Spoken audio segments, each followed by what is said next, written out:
Alright, mbalamusizaako banyama ne bassebo mwenna buli omu gy'osinzira okukola akatambi kano gyekana okusanga okwetola ensi yonna kanswenti muli bulungi mujje baliko gye mukakkalabya olunaku lwakubiri ennaku z'omwezi ziri 12 ezaakonka ku mwezi ogwokutaano mwaka 2026 kanswenti muli bulungi tubulanganya enzingo eziwerako olw'ebizibu byagana wanyenda okweggala naye ng'ate mbeerangayo nga ndi mukama oli ensirisi buli kintu kyonna nkiraba nga bwekitambula nga bulijjo sokola nsobe babuzaako besiba nabo kwetola ensi yonna mbalamusizaako banyabo ne bassebo abooluganda bakola emikwano abalangira n'abajja basaba ne bannaava aba buli bwakabaka bonna kanswenti muli bulungi nsooka kubuuza kwabo abagenda okunoonya ekikule magala eddiba ng'ensi ewaabwe bafuukidde ekyambika ne babennyeka mu nsuwa ne beeyongerayo mbalamusizaako abali mu Amerika buli kibuga n'essaza kanswenti muli bulungi abali mu Canada bwe bonna mbalamusizaako buli kibuga n'essaza wosinza okola akatambi kano kanswenti muli bulungi we bali kukola we bali kwebeeramu okwagala nnyo abali mu Bungereza mbalamusizaako kanswenti muli bulungi buli kibuga n'essaza wosinzidde okulaba akatambi kano kanaakusa kanswenti muli bulungi we bali kukola namwe abali mu European Union mbalamusizaako okusemazinga abuli akanswenti muli bulungi mujje baliko gye mutuusaako enga mwe bali kukola mwe bali kwebeeramu mbaagala nnyo temujjanga okwo kanswenti Allah akyabakuumye oyo atasasulwa okubakuuma abali kusemazinga wa Asia mbalamusizaako butyo mwenna buli omu gye musinzira okukola akatambi kano akawungeezi oba makya oba onookasangira kanswenti muli bulungi we bali kukola abali Middle East namwe mbalamusizaako kanswenti muli bulungi buli kisi n'ekibuga n'essaza musinzira okukola akatambi kano ng'oli Middle East we bali kukola wattu nkwagala nnyo kasita obanga oyagala ensi yo ng'era ogyogerera birungi ng'osinga kwabo bangi abataayaaya abakozesa emitwe gyammwe ate abakozesa emitwe gyabwe ate okwesiwaza okusinga okwogera ku nsonga eziruma eggwanga gy'obeera nti ate ye akimezezza okw'omusana Middle East bwe nvaako mba nsigadde nze mu Africa mbalamusizaako bakaddugala bannange mwena bali mu Africa buli nsi n'ekibuga n'essaza ky'olimu kanswenti oli bulungi we bali kukola bali kwebeeramu bali kwagala nsi yo nkwagala nnyo bwe nva mbanjolekedde Uganda mbalamusizaako bana Uganda mwenna kanswenti muli bulungi mujje balako gye mutuusaako engalo mwe bali kukola bwe bali kwebeeramu mbaagala nnyo abali mu bitundu byonna bya Uganda mambuka mu maserengeta mu bukiika ne bukiikakkono kanswenti muli bulungi nkomekereza ne Masekati mu Buganda Kampala mukono wa Kisontebe mbaagala nnyo temujjanga okwo abali ku TV gaggadde mu maka mbalamusizaako abali mu saluuni mu bibanda mu yafeesi mu balakisi z'amagye eza poliisi eza prison mwenna ne bakomera bali makomo manyi nti video zino luba zibatuusaako mwe bali mbaagala nnyo mugume kikutta obudde kijja bote essaawa yonna temugwa maanyi bwe mmala babuzaako bwe ntyo njagala kubasaba mu ntambuliza akatambi kano wattu olina option abantu 10 sharingirako mwenda kama kasigadde wakatako ku page yo bwete bwetambuza information ngosaba ontambuliza akatambi kano tona kyofirwa obwenyi bw'ekitabo si bwa jjajjaawo si bwa musanjiwo si bwa musajja munno kwata akatambi kano wansi oteekeo share button osindikira omuntu atalina muggukiro wano asobola okubanga alabira ku account yo bwe mmala okubanga maze okukusaba okutambuza akatambi kano nsaba ompitire abantu bano wammanga nsaba ompitire His Excellency Robert Kyagulanyi Ssentamu President omulole gwanga Uganda abere katambi kano olukiiko olufuuza National Platform basambire katambi kano mumpitire yeerayiza mu bumenyi bw'amateeka Nyandi Esoferi bahabulwa lutabayisira okutabani wa kale ekyensi temusanga bisibe nanyini kabuyunji etambula inikaming semwandu mutegeeza gye wano na information mukwatako abasigadde mwena bannayuganda mujja tusangako mumpitira ndere drinking general ne abeereko ba MP mwenna ab'enkyukakyuka na ba NRM ne bannayuganda mwenna mumpitira nomukulu Mansur Saha oba King Saha abeere katambi kano ngenda kuyisa obulango bugenda kubeera busatu then tulyoka tusimbula information tugende mu maaso kampisa obulango buno bwankyukakyuka akalanga kasooka kabaganda baffe bonna abali mu ggwanga lya South Africa bakutegeeza nti National Platform stroke People Power you are all invited to the town hall meeting with the president on 22nd August 2026 it will be Saturday Johannesburg Max Park Emaletina 1 Judith Road then on 23rd August 2026 it will be Sunday Cape Town theme reclaiming our victory a new Uganda now kulwa Uganda empya free all political prisoners kekana akalamu kabakomeri bonna abali mu South Africa n'obukulembeze bwabwe bakutegeeza nti mubeereeyo nnyo mwezi ogw'omunana president ajja kubanga gyali ajja kuba enzingo 2 nga baako byategeeza eggwanga ne bannansi abali mu ggwanga lya South Africa mubeereeyo mbungi mwenna president ajja kuba abatuuseeko nga ayogera ensonga z'eggwanga ako kawedde akalanga ak'okubiri People Power National Platform UK. People Power National Platform UK demonstration. The demonstration will take place on Friday, 22nd May 2026. Time 11 a.m. up to 4 p.m. UK time. The High Commissioner of Uganda, House 5859 Trafalgar Square, London, WC2N5XD. Dictator Museveni is illegitimate.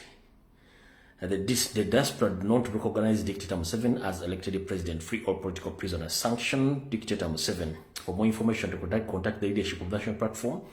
Their official telephone numbers and email addresses, which are known. For more information, please contact them for this demonstration, which will take place on Friday, 22nd and 26th of May 2026, time 11 a.m. up to 4 p.m. UK time at the Uganda High Commission, London.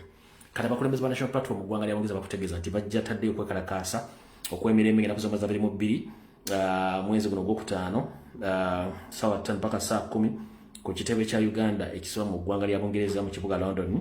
Bakutegeeza nti mbeereyo bungi ke kakalango kaabwe mwena mbeereyo bungi bannayuganda temugwa maanyi bintu bijja kugwa mangu ekyo kiwedde. Katugende kalanga kokusatu tufundikire obulango bwa leero. Akalanga kokusatu. National Unity Platform, People Power, Nope Diaspora Los Angeles Convention 2026 theme. Onwards towards Uganda liberation. The convention will take place on 13th and 17th of August 2026. For more details and booking, please contact the leadership of the national platform, Los Angeles, California, Convention 2026 on their known telephone numbers. Obategeeze mwenda abali mu America, ddala mu kibuga Los Angeles, omukulembeze n'abakulembeze bonna bajja kuteekayo convention ey'omwaka guno mu kibuga Los Angeles, California. Alright, obulango babuwedde. Njala tugende katambi akatulesa olwaliro. Niyo okusookera njala sooka kuyisawo security alert eno. Security alert eno njagala egende wa Muganda Manisuru nziramu ejjiko omulundi gusembyeyo then enkute. Security alert eno njala jjuwa comrade Manisuru King Saha then njiveeko njite. Yenna ali ku kumpi ne comrade King Saha amutegeeza bigambo bino. Nabyogera olunaku lunaseba kulabika ku mutimbagano njala biddamu ng'ate mbitaddemu information endala ategere ki ekituufu bwe kiri. 1. Mukulu King Saha wonna wooli kutegeeza nti weebereremu ng'enjogera ennaku zabweri. Abasajja tebatudde nga bwe nakunnyonnyola.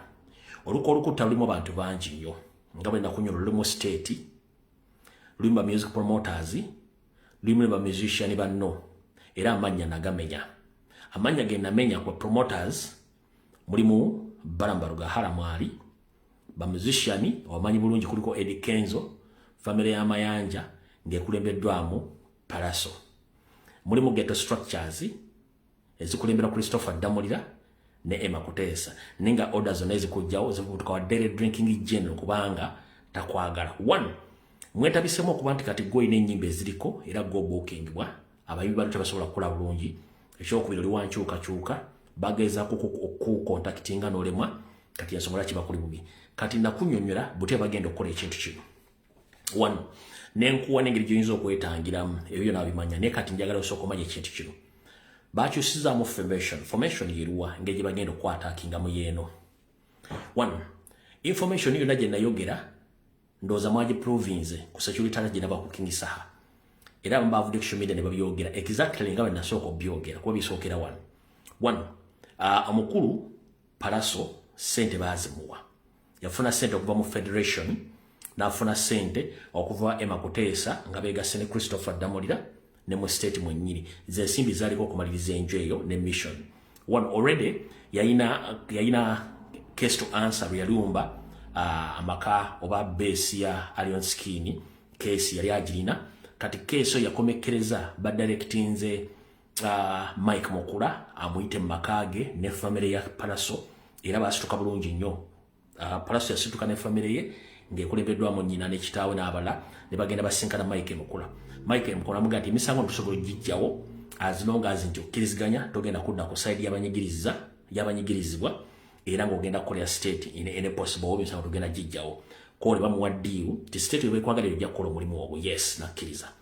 Kati bwamala okukkiriza omulimu gwe basosomuwa ogukola ogwokuba nti akozinga chaos. Kati mu kozinga chaos muno ye tamanyi, ye alowooza bamuwadde mission ya kukola fujjo ku King Saha amulemesa okuyimba oba amulemesa obulamu. Kati ekyo kyo yakikkiriza ne tamanyi kiri mabega waakyo. Wano kati kansooke mba nnyonnyole seetegeere. In case King Saha atuusibwako obuzibu, Dere Drinking General yali emabega w'ekintu kino. Kirimu Baramu Marugahara, kirimu Edrisa Musuuza Gomanyiga Kenzo, Emma Kotesa, Christopher Damulira, n'abalala. Kati ye ono omwami bwakkiriza omulimu guno ogw'okukyankalanya King Saha. Kati ate Christopher Damulira ne Emma Kotesa bagenda kusindika avuka ba ghetto structure nga ne ono yennyini gwadde omulimu gw'okukozinga olutalo nga tamanyi mission y'abana avubuka. Ebinja bijja kujja bibiri nga ono alina ekibinja ekikye nga tekiyinza obutaagala kutuusa bulabe kwane ku King Saha. Naye nga ebibinja Emma Kotesa nedda bwe bagenda okusindika, ebibinja bino bigenda okujjawo King Saha nga baagala mufumita biso. Tebaagala mukuba masasi nga baagala mufumita biso. Era ebinja bimulambala mufumita ebiso ebinja bibule. Kati gw'omusango ate baguteeke kwani? Baguteeke ku Palaso, bamala ogumuteekako, then okumanya bana basajja bayaaye bamala omuteekako omusango ate bafeffette abavubuka abatuusiza obulabe ku King Saha nga amaze okuttibwa bakwate babavunana emisango nga n'obujulizi buli babeyambule babasibe amayisa balage for the first time omuyimbi yattiddwa ne ttiimu eyamuse ekwatiddwa era esaliddwa emusango era batwalira mu kukomera okusibwa amayisa. Kati banavubuka ba ghetto structures tebakozesa tebakimanyi nti bagenda beegaana nga bamaze okukola omusango ogwo kubanga already balina criminal records eziri mu state ezerina. Baina criminal records eziri mu state already ezerina. Kati zibagenda okubeesingako basaddaaka basindiki bakole omulimu ogw'okujjawo King Saha ate bamale babeegaane babaseeko mu emisango n'obujulizi nga babulina obw'okujjawo King Saha then kiggwe. So mukulu Manisulu wonna woli kutegeeza tokkiriza okubeera mu lutalo lwonna olimu okulwana kubanga eri obubinja obujja okujja butandika olutalo era bukufumite. Ekyo kyo kitegeere kuba baagala kujja obujja. Lw'ensonga nawo oli King Saha Manisulu beera ng'omanye ekintu ekyo naye provided nti tobaako na muntu yena gw'otandika kwesiga kati mbayimbi. Lwaki? Mission eno Mayanja agimanyi, Kagumuyita Kamiliyoni agimanyi. N'olunaku lwe bakwataakinga yakimanya nti bagenda kukwata n'ekimanyi nti bagenda kujjawo. Ye n'afuluma n'agenda e Nairobi. Teyalinayo shuti yalina kiyamanya. Era tandika okugoberera family y'abantu gere movement gye batambulamu. Olunaku lwe bagenda okukolako ataaka ku family ze okujja kubaako omuntu ataliwo eyeefula nti kyaguddewo nga tamanyi. Yamanya nti bagenda kutuusaako obuzibu n'okutta ye yali yeefudde nti agenze Nairobi so nga ate yakola ki yali akimanyi bulungi nnyo nti ko olunaku wali tosobola kusula nakati bakipulaninga agenda okikola. So njagala otegeeza public ni case bajja King Saha tiimu emujja omugitegedde naye nga mukulu Pius Mayanja eke Palaso ngenda kukusaba ebigambo bino biwulize bulungi nnyo. Amannya go ga Kiganda sijja kujjako Buganda bwo wabula bino ebigambo byange. Lwaki abasajja basibajja okwota babakozesa okulwanagana baganda bannammwe? Era lwaki mu family yammwe egendagerako ekikolimo ekyokuba nti mwe basindika okukola emisango egyo? Lwaki music industry abaganda mugiwadde emikono gy'abagwira bali mugisaanyo nga mulaba nga babafudde abantu abalwana entale zitalina amakulu so nga ate music industry yali ebeeramu abantu abategeera? Ngenda basaba mu family ya Mayanja n'abaana bammwe bambi ngenda basaba please musooke mutuleke ebbali musooke mwerowoozeeko wajje mugenda okuleka family zammwe nammwe kenyini mugenda okubeera myaka 5 gibujjawo katono.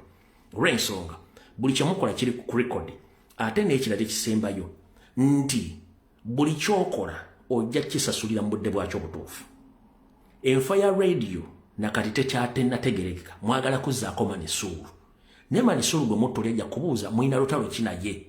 Olutalo talinawo nammwe era olutalo lwe alina na state ate olutalo luli political. Talina olutalo lulyawo nti luli personal, alina olutalo lulasi kwagala bigambo biruma abantu bannansi. Okitegeera bulungi nnyo nti ye kati ngenda baga abakulu mweterezenga obudde bukyali. ebigambo byange era mbikomezaawo yibadde security alert kati njagala tutandike video eyatulese mu butongole. Alright, ennaku z'omwezi ziri 12 ezakooka ku mwezi gw'okutaano omwaka 2026 obuzibidde olwobukeeredde olunaku lwaleero nga eyabba obululu mu Uganda Nyandi Yoseferiti Bahabulwa yeerayiza ku kisaawe ekyabalwanyi oba ekisaawe kikolwako emikolo ekkololo nga emikolo gibaddewo naye ng'ewiiki yonna emikolo gibadde gya bunkenke nga bagezaako okulaga nti bali mu kutya ate ng'ekibagoba tekiriiwo nnyo ne badisipuleyinga emundu eza World War I, World War II ne batuuka n'okwolako ennyonyi South Sudan, Kenya ne Rwanda ne bazidisipuleyinga mu bbanga mu kutiisatiisa abantu. Batadde propaganda nti tobagala bagenda ku live fete tulina buzibu era mulayidde temudda wadde baluni ebaluse wadde okwokya ekipiira wadde ki kati ne tubabuuza propaganda bwe mwali mutambuza tugenda bagana okulayira yatuse luddawa fe ekirungi kiri nti eggwanga mugamba alonde obukadde 7 kiwe kiri nti naye n'emitwalo 5 giganya okuwera ekkollo eggwanga odali badde mu kiyongobero so singa eyalonde omutuufu yabadde alayiro lwaliro mbadde mujja kakasa nti ensi abantu baginonodde naye okuba nti abadde yeerayiza ekkollo si gwe baalonda buli muntu abadde silent quiet nga buli omu ali mu kinyiizo kye era ali mu kunyolwa. Kati njala kugamba tewali kintu kibi mu nsi muno ng'okulwanyisa omuntu asiise aba mubi nnyo kubanga weekejja n'okola buli ky'oyagala naye ng'omuntu oyo akusiriikiridde si lwakuba tasobola kuddeza no aba ayagala kusooka kulaga abantu abaliwo era abantu abaga nti omusajja ono akyokoza munna mukolako effujjo munne nga tanyega. Kino kireetera abantu bali nti lw'onookola counter attack ku muntu oyo ali vulnerable kijja kwongera olutalo luno okulujja ku level kumugirabira lugende ku level lwaki fenna twali tukubadde ku street fighting oba olutalo lubaluseewo nti ne lubalukawo abadde be ng'avuka bamaanyi beekutte musaakanya giwa omuliro ne wabeera olutalo ng'olw'omusajja kanyama atinkula akasajja akanafa akatalina maanyi okimanyi nti public edda nnyo kasajja akanafa akatalina maanyi era amangu ago bayingira mu lutalo lokataasa kati yerevo Uganda weeri lwaki bannayuganda bali vulnerable nnyo olw'ensonga bakimanyi nti teri kizza mu kukwata mundu n'okuyiwa omusaayi teri kizza kukwata mundu nakuyiwa omusaayi naye ng'ate obudde bugenda tuuka nga beetaaga okukola ekintu ekyo nga kimaze obbanyikira mu mitu kyekiruwa banyabo ne bassebo nja tutwala omukisa guno okwebaza mwena bannayuganda abasobodde okuba nti mukuumya emirembe okulaga mu 7 tetuli mu levo eyiye yejjiramu tetuli mu levo ya bussi tetuli mu levo ya bufere oba yakulyankuzibwa tuli mu levo eyagala emirembe kubanga ensi yonna ekuledda mu maaso tedda mabega system gye bagiramu ey'okukyankana okutta okufuna obuyinza feyo si gye twagala a system eyaffe yakozesa buyinza bw'abantu era mukimulaze bulungi nnyo newankubadde yagezezzaako okusomba naye era kimulaze nti abantu badde ku byabo buli omu akola bibye tebeetaaga kumanya oba alayidde oba tiyalayidde ekyo kibadde obulungi nnyo ensi ekikiraze kati wano kwe wali okulya n'okukombesa wano comrade munnayuganda yonna gy'oli kana akatambi ogenda kafuna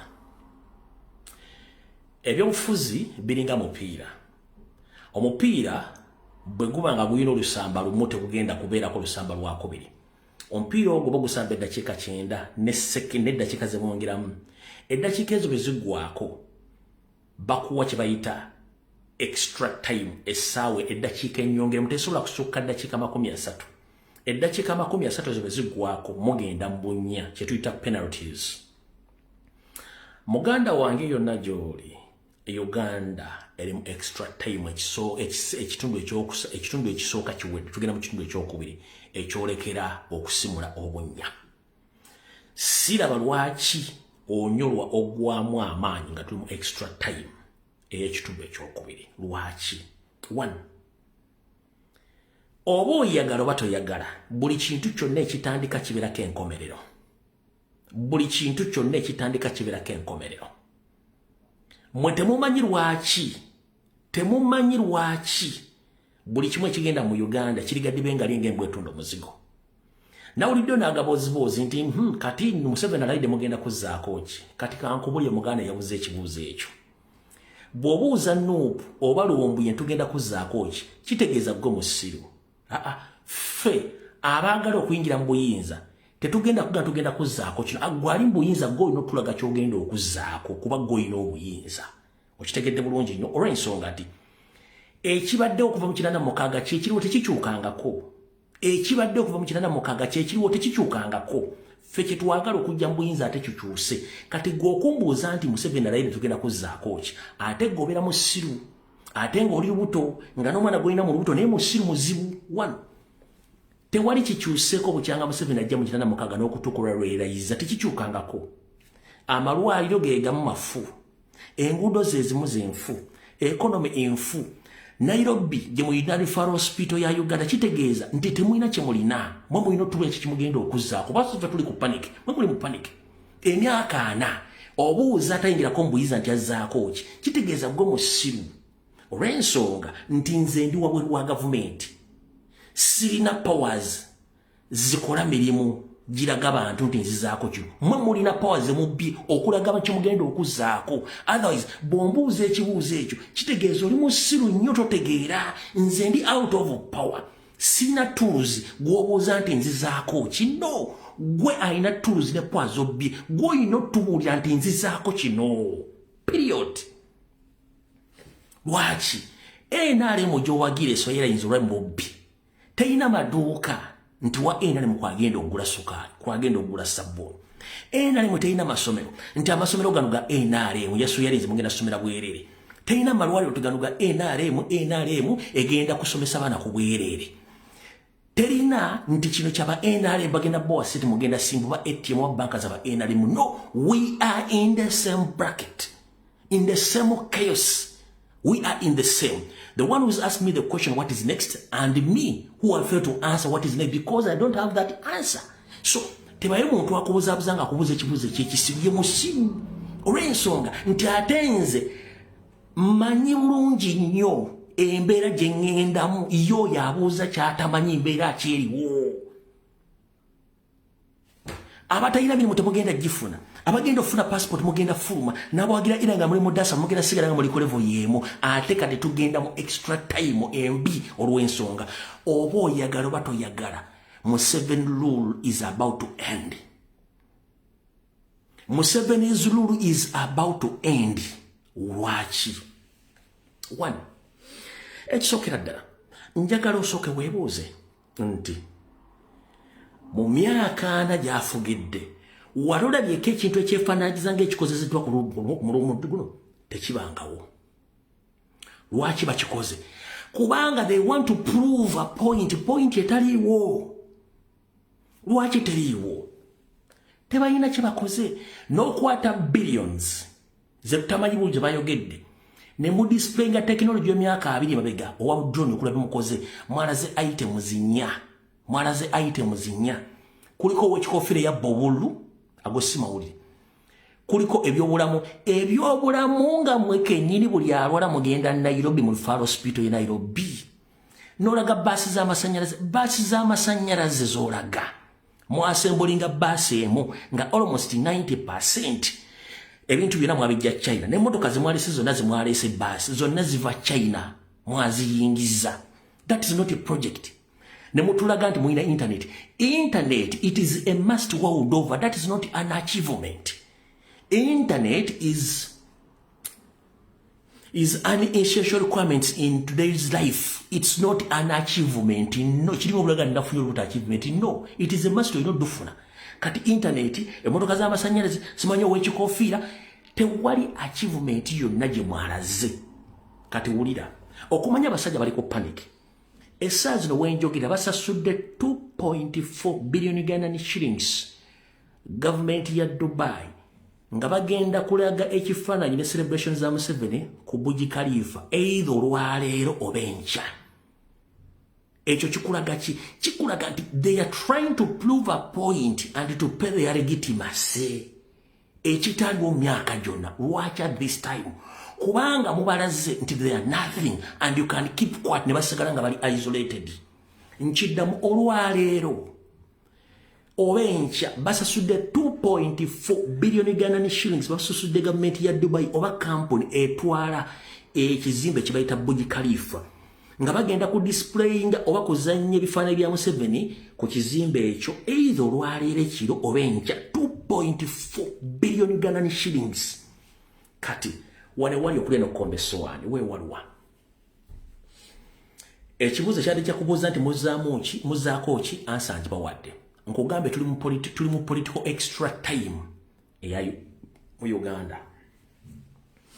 1 video gye nasembyeyo okukola nabagambye nti Katonda si musiru bwe mba muganye okwerwanako Katonda agenda kulwana eggwangira likyuse.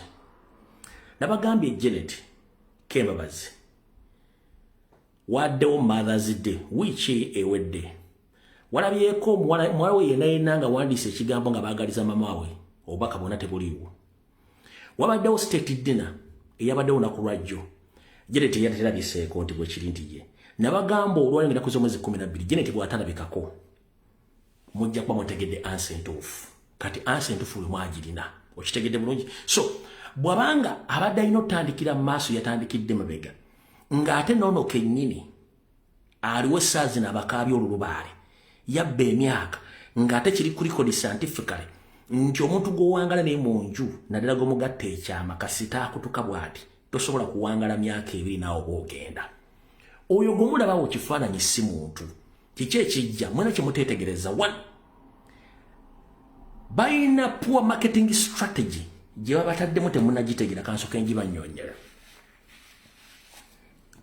Poor marketing strategy babalaze mwe gye mutaataddeko nnyo focus. 1 ye did okwedisplaying nti he had taken over state functions kwe kuba nti yategese kollo n'olwaleero namu displaying najja nawayo tools of power oba instruments of power nga zikwasa kitaawe kitasoboka kitakizwa mu mateeka. 1 ekyo yabadde poor strategy eyoku advertising ani ono muvubuka. Lwaki abantu bateekeddwa oku handling over tools of powers of instruments ku muntu yenna alayidde abeera head of public service kuba Museveni is a public servant. Kati bw'obanga omusajja akutte DDG amuteeke wali abamuhandlinga tools of instruments of power kitegeeza nti badisplays omuntu ono nti in case of anything yagenda okuddako which is not okay. Kati kansoke mbawo ekintu kino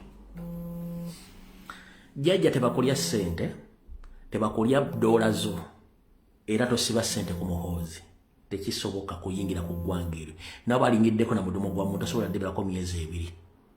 Nina nekyekijjalo baga saagala muyombe. Lwaki nti America State Department na American Embassy congratulating Museveni. Yes kino kankibabuulire mukitegere bulungi nnyo. Ekisookera ddala mu diplomacy America tesobola gamba Museveni nti wakoze eki tetugenda congratulating no balina mu congratulating ngere bakikoze but ensi yonna ekimanyi bulungi nnyo nti Museveni legitimacy eteriiwo era America ebadde ine ekikola bwetyo naye njala sooka kugamba gozaaki tebasindise ambassador basindise Secretary for State for African Affairs go basindise. 1 tomanya biki byayogere na Museveni era baatuuseeko ku nsonga ezo kubanga tottakibe nga tunakikenenya ndusu. Yes gwe munansi kiddayo gy'oli gwe kitya nti obuyinza n'amaanyi biri mu ngalo zo tebiri mu bazungu. Obuyinza n'amaanyi biri mu ngalo zo so si mu bazungu. Omuzungu okukola kyalina okukola abeesinga ku agensi yo gwe gy'olina omuntu. Bw'oba togiraze y'omuzungu olw'okuba nti Yesu lwajja okwota naye ajja genda n'ekyo ekiriwo. Kati saagala munyiige American Embassy kyewandisa oba State Department no kubanga ekyo balina okukola nga ekiri mu international level ekya diplomacy. Wabula tekikakasa nti ki bamulegitimize no omuntu osobola okwebaza kubanga ne gono tomusekera. Era n'omulamuzi agenda okusala omusango mumala kuyita mu process yonna eyokuleeta obujulizi ne museka namu ne mukola buli kimu kye mwagala okukola omusango. Kati kangu point of reference gwe musango gwokero mulamuzi yasinika ebinyo kero nasinika ebinyo public nesinika ebinyo the end of the day ngabalina omusajja naye ogenda okufa although gwali fake so nekyo bwekyo bwekiba mu bukulembeze obusinga obungi yes bagiwandiise bamukangula ekyo temumanyi kiri mabega wa kintu kino kinene nnyo so kati saagala mukwate obusomu buteeku mu America bateeku ku Bungereza oba nekola kintu kyo please it all goes back to you. What is your responsibility? What is your responsibility? Obuyinza bwo n'amaanyi go olina okugafokasingako okumanya kyogenda okuzaako. 1. Already 100% mutegedde nti ebyobufuzi mu Uganda akawute kakyakola. What is next? Put it in your mind. And you are not alone. People in the system, they are tired of that system. People in diaspora, they are tired of that system. Abantu mu Uganda bakoye system. What is next? Kyegambye tulimu extra time ya politics mu Uganda. The solution is between me and you. Tumanyi kyekiddako era saagala okibulire muntu. Ompulya bulungi nnyo. Saagala okibulire muntu yenna muntu gw'okimanyi mu bulamu bwo olw'ensonga nti gw'omanyi ekiddako so si muntu ndi agenda kukubuulira. Kino kikuzzaayo ku buvunaanyizibwa nga Munnayuganda nti byonna ebigenda mu maaso mu Uganda obivunaanyizibwako kyenkanyi so si Kyagulanyi Ssentamu basusolombuye obivunaanyizibwako kyenkanyi. Kati njagala kufundikira akatono nomba katugende ku video entuufu yatuleese. Kati muganda wange yenna ali eyo saagala ogwe mu maanyi era saagala oluzinge appetite mu kukyusa eggwanga lyo. Singa abaatusooka bajjajjaffe baggwamu amaanyi singa abazungu ensi baagitwala baalwanaga ku makyano olw'eggulu kwekuulako olukope lw'abazungu. Naffe bwe tutyo bwe tulina okulwana toggwa maanyi. Toggwa maanyi nga tukola ki? Nga tuwangula. Muganda wange gwali eyo. Manye ebisoomooza bingi n'abakusomooza bangi. Ffe kennyini abali ku mutimbagana boogera ensonga zino. Naffe tukuluma tumenyeka ntugamba nno tugenda kumenyeka tugenda birekera ntya ofuna obibeera muno okibeeramu. Kati ngenda kugamba omukulembeze omulonda amanyikiro Robert Kyagulanyi Ssentamu. Museveni tali mbuyinza kubanga nti kalulu no ali mbuyinza lwakuba nti mundu. Era kyovula to prove their point ba displays edira forms zabwe nga za mundu. Nchiddamu Museveni tali mbuyinza mukubanga bateekayo okulonda no ali mbuyinza bwa mudumu gwa mundu. Kyovula mukuleta dira form balese mundu na nnyonyi tebalese dira form no. Zozo kitegedde olwaliro. Okutegeeza amazima nti Museveni tali mbuyinza lwakuba nti twakira ku makyane tulonda tukuba akalundo ali mbuyinza lw'amaanyi ga mundu kyovula nabwe yadde agende kolo ba displays mundu for a full week.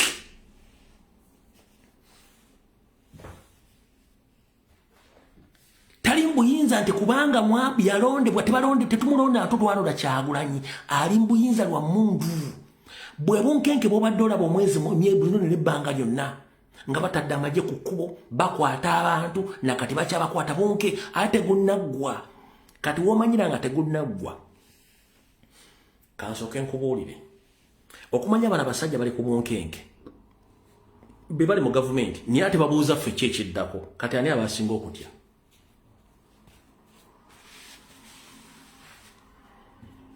Yes bakulangiridde nchowangudde olaidde naye you still keeping on asking us what is next ate obuuza ffe.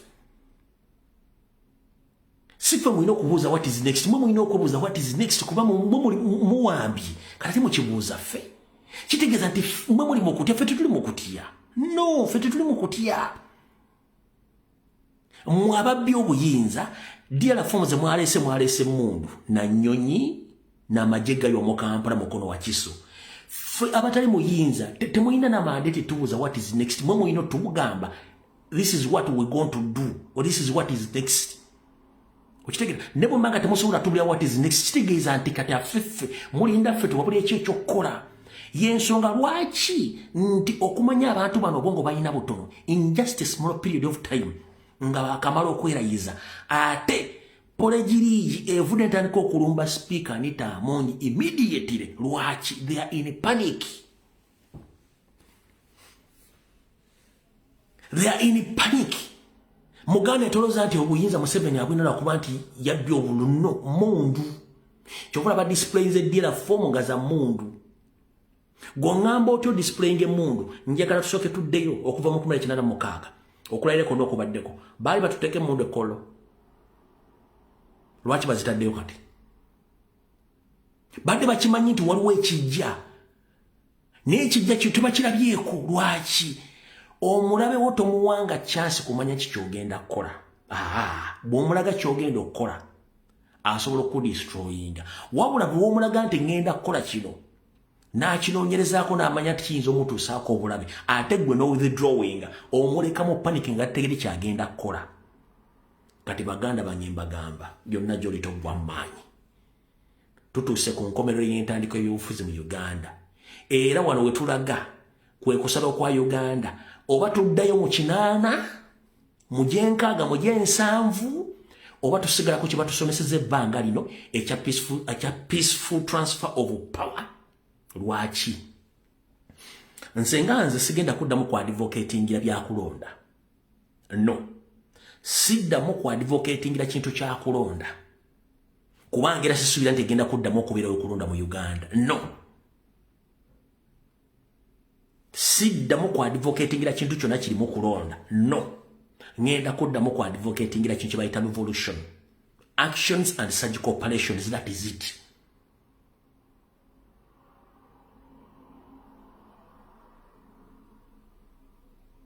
okitegedde bulungi nnyo awe tulaga bwe tuba tukimaze ekintu kino tumaze kitegera bulungi nnyo kati abasinga omunyumala kubuuza Janet yali luddawa kati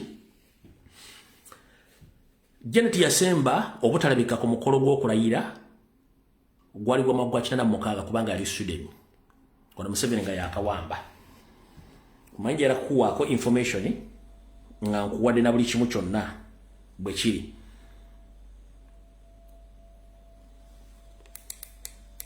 guno mukolo gwe yasemba okubeerako gwatalabikako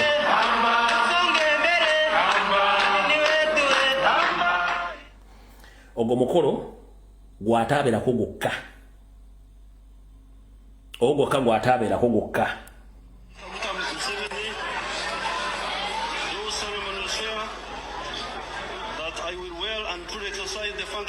ogwatabeerako gwokka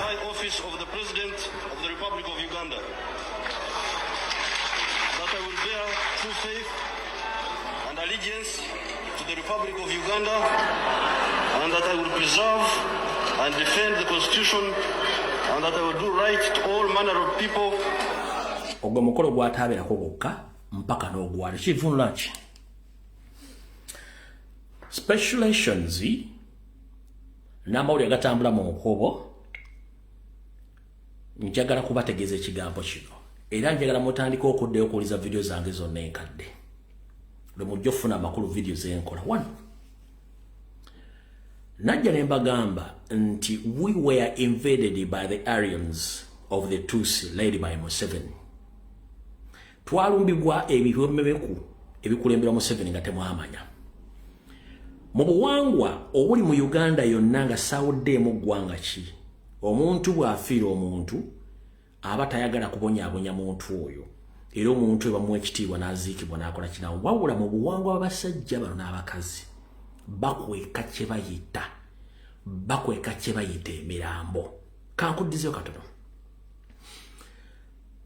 omugenzi Frederick Rejema singa teyali bodyguard we kwasa byama tewali yantegere Rejema yafa bamukweka okumala emyezi egiwera tukyali awo nti bamukweka emyezi egiwera ne bodyguard yanago yabuli omugenzi Patrick Awoya yali senkulu wa Villa nambuulirako kubaka Patrick Awoya yomu kubali bafandingo yali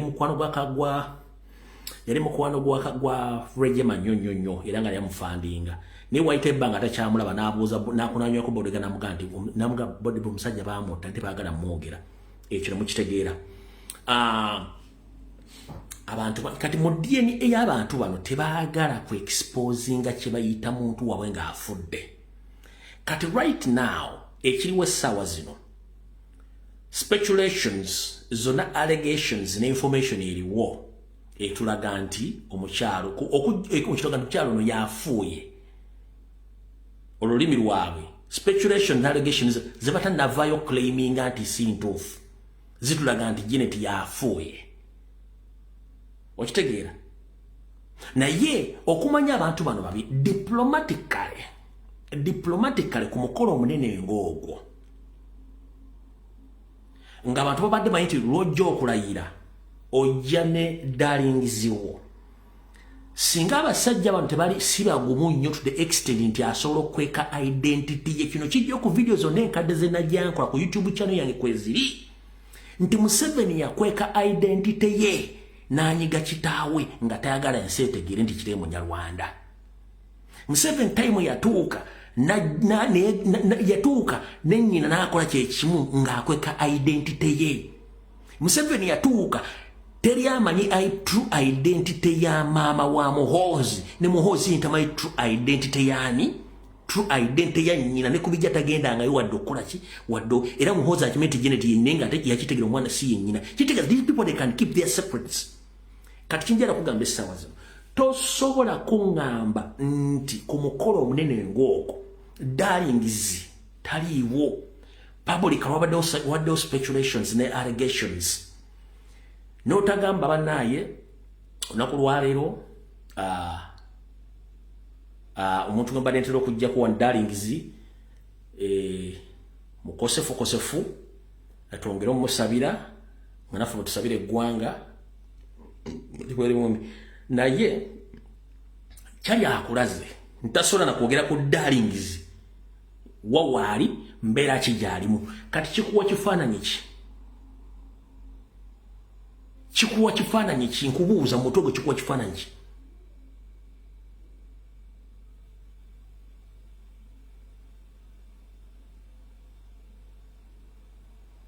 nkubuuza kikuwa kifaananyi ki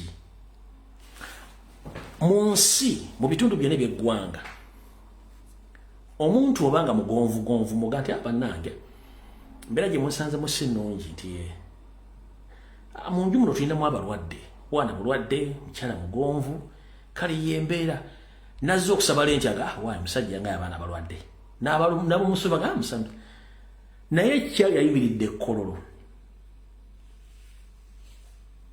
tanyeze ku Darlingzi wadde okugamba public nti oba Darlingzi alikyo era asibye omutima nayogera ebigambo bina nenga and the fact is okusinzira ku mawulire gatambula mu nkuba ez'enjawulo buli kimu kyonna kyonna bye twakibagamba mu lulimi baga nti Darlingzi yafuuye kati abakimanyi mu lulimi olwo ze bagambe byebyo nenga era Darlingzi kirabika ali wa Ramaphosa eyo gye bamuterese jakubatwa okujjako bo nga bavuddeyo era tugamba nti kyeboogeddeko si kituufu kubanga tosobola kuŋŋamba nti kubanga nze kisinza okunkuba enkyuku kwe kuba nti publicly tavuddeyo wadde okwogera ekigambo nti bannange wadde nze wano naye Darlingzi mulwadde mukama bakyamujjanja ba Darlingzi no kati kyali agumye omutima ne family bonna ne bagamba teri kumwogera kati gwe bulaza wange ali eyo babasobola okukuuma Darlingzi nga tebamwogeddeeko wantu wonna video zembadde nzijjankola ebbanga lyonna zikuwa kyakuyigirako ki okitegedde bulungi nnyo kati bebatuyita abantu betudiringa nabo beebo bwoba tobamanyi beebo abantu benna kati ate ebintu bya Katonda bizibu bannaddiini n'abasomera ebbaluwa mu bbaasa olunaku Nyandwe ne Darlingzi lwe bajja ekkololo ne basoma obubaka obwekootondera abantu nze nsuubira ebintu ebyo byonna byakolebwa Katonda bo nga tebamanyi tosobola kuŋŋa nti omulwadde alumya ejjiiko nga omulwadde alumya ejjiiko nga muwa eddagala ate abadde amuwa eddagala n'amusooka okufa kizibu nnyo wabeera ebintu ebitategeerekeka njogera mugimanyi nti omulwadde alumya ejjiiko omulwadde walumira ejjiiko kwetegeze mbeera mbi naye ate omulwadde alumya ejjiiko waali naye ate abadde amuwa eddagala yafuuye kati kitegeeza ebintu bya Katonda bizibu akatambi ako mwakalaba bemba mwakalaba kikutegeeza nti Mukama Katonda bw'aba alwana entalo formation ebeera yekka tebera yete bagidiscussingako kati otawule mulina lunene nnyo bino byonna ebirese pressure ne panic yemmwe siri muntu mulala byonna ebirese pressure ne panic mmwe teri kintu kirala kati bakulya sente nolita kutiisa nti otawule mulinye ku nfeete otawule mulinye ku nfeete lwakuba temanyi kigenda maaso ne mujagala mukitegeere ompulya bulungi nnyo enkuba bweba etonnya bweraga enju nti ennyumba tewagisereka bubi kati ennyumba etonnya erimu ebituli kati mujja kitegeera ensi lwaki etambula bwetyo nga mutima lwaki etambula bwetyo akatambyako mwakalaba eto tugenda gendayo katugendeko ku lwolwaleero ku biki ebibaddeyo kubaddeyo olwaleero kiri kye mbagambye ekyokukola ki kansooke mbasomere message zino mulyoke mukakase nti something is wrong. Nze nganze omuntu sina kintu ekigenda mu maaso mu Uganda kubanga mbimanyi ekisookera ddala tubagamba tugenda mu full military rule and family rule whereby kuva ddi lwalalabyeko nga CDF are handing over oba CDF are heading the state swearing-in ceremony of Ugandan history since 1960 tutekibangawo tubadde n'aba CDF bangi nnyo mu Uganda Bakatumba Wamala baani bonna bambadde tekuli yali akozeeko mukolo gwa kukola ki gwa muhozi nga gwakoze. It is an international function of family function. National function should have the following: the protocol to follow the national standards be followed by either you like it or not creating fear or doctrine of formation for the country. On the swearing ceremony, the new president, the following the person forms the following factions: 1. Chief Justice of Courts and Judiciary, presiding the taking of the oath. 2. The head of Public Service Secretary Cabinet, hand over the instruments of power. The state of the president. 1. Uganda flag. 2. The Uganda coats of arms and the government seal. 3. The Constitution of the Republic of Uganda. 4. The official keys of the State House. CDF has no role to play on the swearing-in ceremony podium at all. It is illegal to go near the podium. Is supposed to be arrested planning a coup. It has never even happened in Uganda history since Sir Edward Mutesa or Obote. And today, Museveni, 1986, 1996, 2021, up to date. They are trying to destroy the Ugandan history. The family rule from beginning of the swearing ceremony, they have been trying to profile Muhoozi, giving him self-importance, addressing the parades on the evening of the swearing ceremony, calling media houses by the colon, the Kasuja Alan, marketing him to visitors as the president in waiting. CDF has no role to play in the ceremony of the new president at all. Did you see Katumba Wamala, Nyakairima or Jero Ombadi performing any function at the swearing on ceremony in Colombo? But the cow mentality.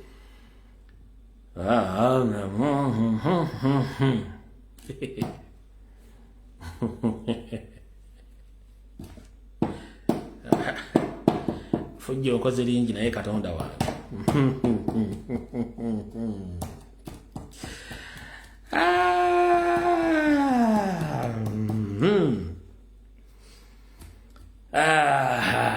Performing any function at the swearing in at Kolo, but the cow dancer comes out smiling at the podium and performing events which are not connected to all heads of public service. No to hand off instruments of power. The state capture Plomax. So many surprising things are going to happen in two. Many other things are going to happen not that in this term, death are going to happen in all government officers, just watch the space. Kati.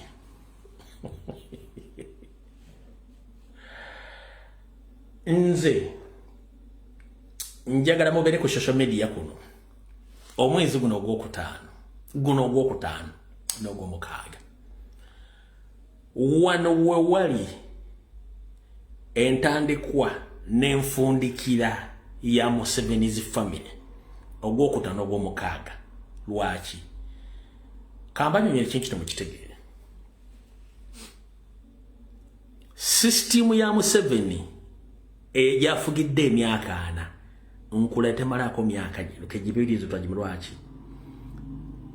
emmotoka mu engine yayo boba tojiwadde service emmotoka ene engine oba gearbox etuuka netandika okwemeketa bwe yemeketa ebaako ebyuma byeyonoona era bwe byonoona oba toguze ebyuma biteekamu emmotoka olina giteeka wansi nebeera kati system ya Museveni egenda kwerya nga bwe badde erya leka this time around egenda kwerya lwaki egenda kwerya kubanga ono reda aliwo ali outdated ate bonna abaliwo abali targeted bonna constitutional tebakirizibwa kutuulako wantu awo kati system bange egenda kwerya within the system yenyini mulimu abagenda okumeketebwa naye abagenda okumekete no baagala ate kwewonya butamekete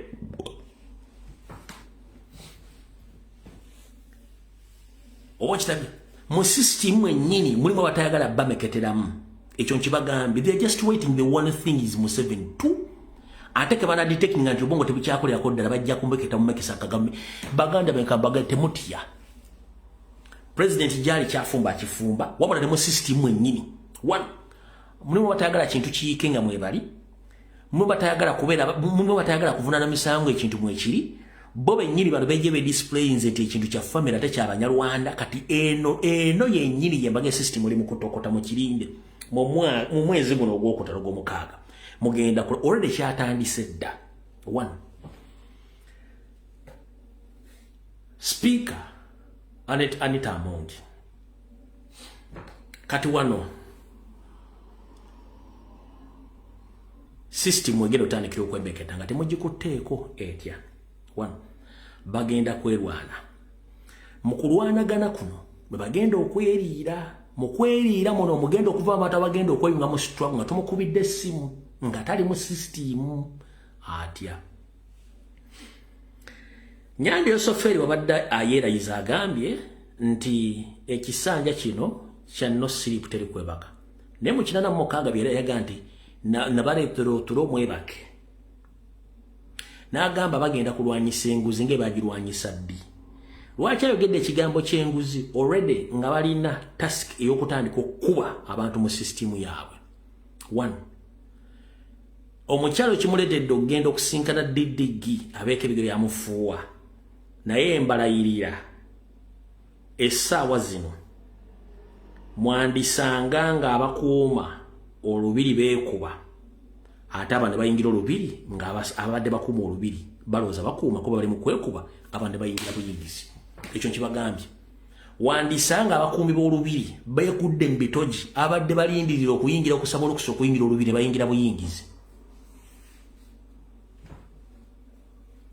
nkiddamu wandyesanga abadde bakuuma olubiri beekutte ebitogi ate abadde balinda okusaba olukusa okuyingira mu lubiri bo ne bayingira buyingizi ate bano banamalira okulwana ng'ekintu kiwedde kati njagala baga abaganda bange essaawa yonna temuggwa maanyi ekintu kino kyandyevuunika oba twandikivuunika just time na buli kimu kirinde wano lwaki one bo bennyini bakimanyi nti basafeesinze ensi ebategedde bo bennyini bakimanyi nti basafeesinze ensi ebategedde nti bakinti Banyarwanda two history alaga nti bonna abajjanga aba NRA National Resistance Army abafulo NASA bakola ne Museveni endagaano zonna n'azimenya we bali batudde bamulaba abasinga obungi bafiiriddwa ebintu byafiiriddwa abaana baabwe bali bamulaba kati kino kankikugambe omuntu asinga okubeera mubi ennyo mu bulamu ye muntu atega amannyo kangalaati ng'akulaga aseka naye nga munda mubi nkiddamu omuntu asinga okuba ow'obulabe ye muntu akulaga nti akwagala nnyo ne bw'akukuba enkoona mubi nnyo ate asinga naffe balaga nti tetubaagala kati kiri mu system ya Museveni abatakimanyi Museveni kenyini akimanyi nti the moment ya jirambuati family ye ne yonna tesobola kusigala kagube mwezi